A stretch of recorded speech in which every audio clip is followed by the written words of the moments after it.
Hello students, सभी का स्वागत है हमारे चैनल में। आज हम आपको पहलवान की ढोलक जो पाठ है उसके कुछ एमसीक्यू कराने वाला हूं। तो सबसे पहला क्वेश्चन है कि पहलवान की ढोलक पाठ के लेखक कौन हैं। तो पाठ के लेखक की जैसे ही बात की जाएगी, पहलवान की ढोलक पाठ के लेखक कौन हैं, तो हम जानते हैं कि अब देखेंगे इसको।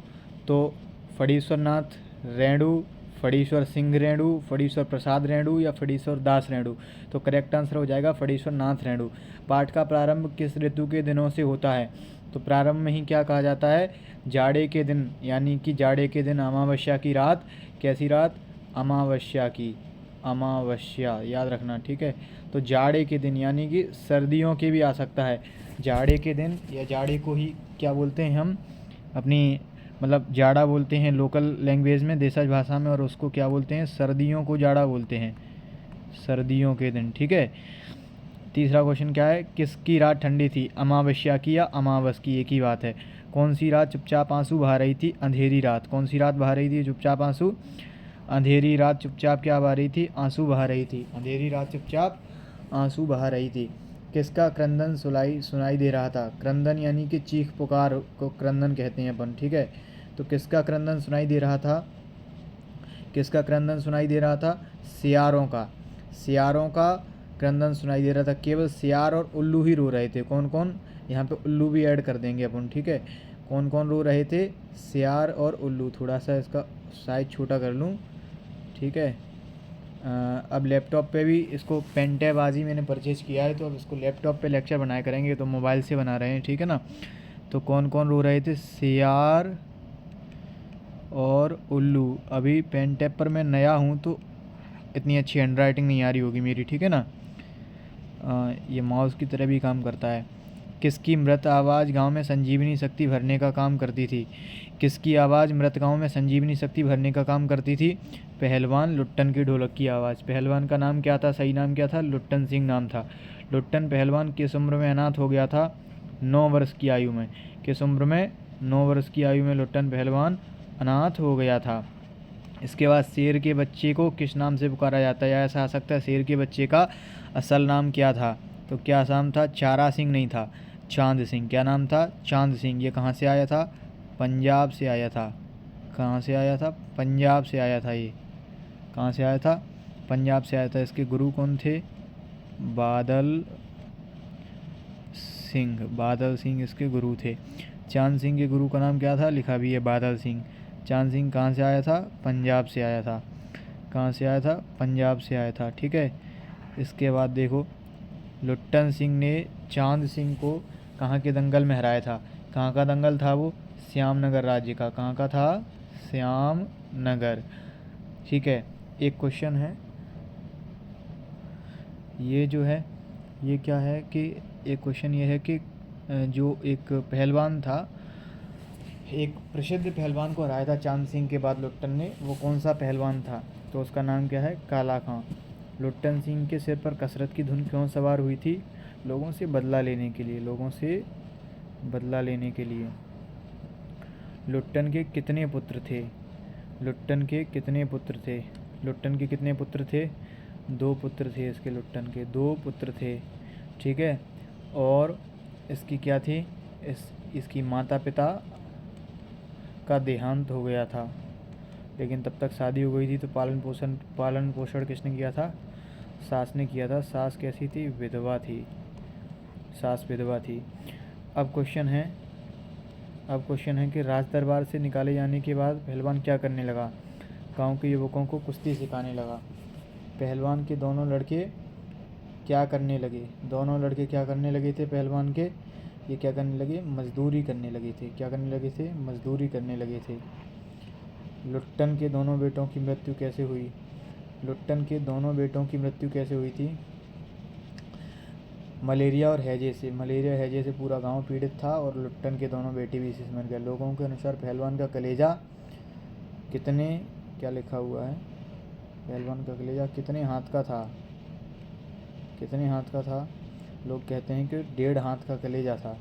मतलब बहुत साहसी व्यक्ति था, उसको फ़र्क नहीं पड़ता था कि चाहे कितनी भी विषम परिस्थिति हो, कितना भी दुख भरा माहौल हो, लेकिन उसमें भी वो ढोलक बजाता रहता था। तो कैसा था? बहुत साहसी व्यक्ति था। कितने लुट्टन मेला देखने कहाँ गया था? श्यामनगर में। कहाँ गया था? श्यामनगर में। और यहाँ के राजा साहब कौन थे? श्यामानंद यहाँ के राजा थे। कौन थे? श्यामानंद राजा थे। और बाद में लुट्टन को बना दिया गया था राज पहलवान।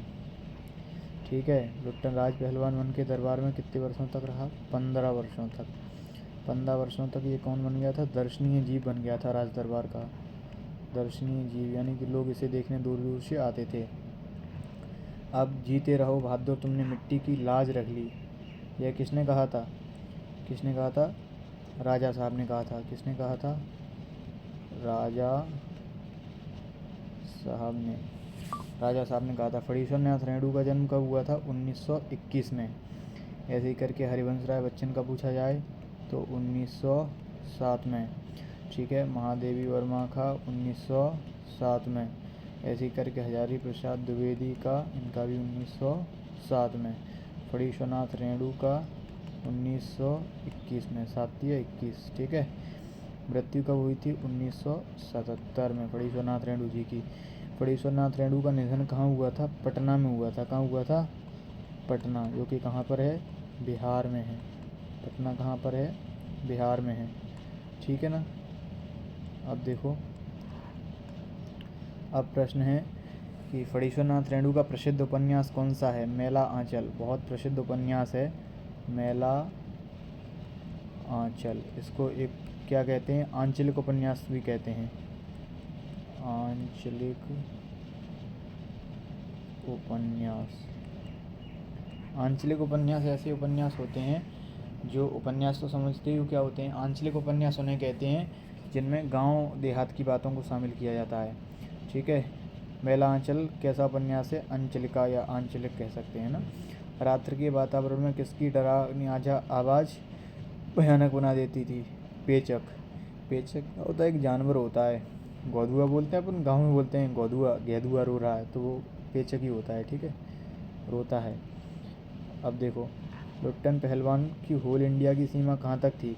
लुट्टन कहता है कि उसे होल इंडिया जानती है, लेकिन उसके अनुसार होल इंडिया की सीमा शायद एक ज़िले तक ही हो, क्योंकि एक ज़िले के लोग उसे जानते थे। लुट्टन को पाल पोस कर किसने बड़ा किया? उसकी सास ने बड़ा किया था। ठीक है, राजमत बहुमत किस पहलवान के पक्ष में था? चांद सिंह के पक्ष में था पहले, लेकिन बाद में लुट्टन ने चांद सिंह को हरा दिया। शेर के बच्चे के गुरु का नाम क्या था? बादल सिंह। और इसका शिष्य कौन था? चांद सिंह। ठीक है, अब देखो, चांद सिंह किसकी तरह लुट्टन पर टूट पड़ा? बाज की तरह। किसकी तरह टूट पड़ा? बाज की तरह लुट्टन पर टूट पड़ा। चांद सिंह बाज की तरह लुट्टन पर टूट पड़ा। लुट्टन जवानी में अपने दोनों हाथों में कितने डिग्री फैलाकर चलता था? 45 डिग्री फैलाकर चलता था। ऐसे चलता था जैसे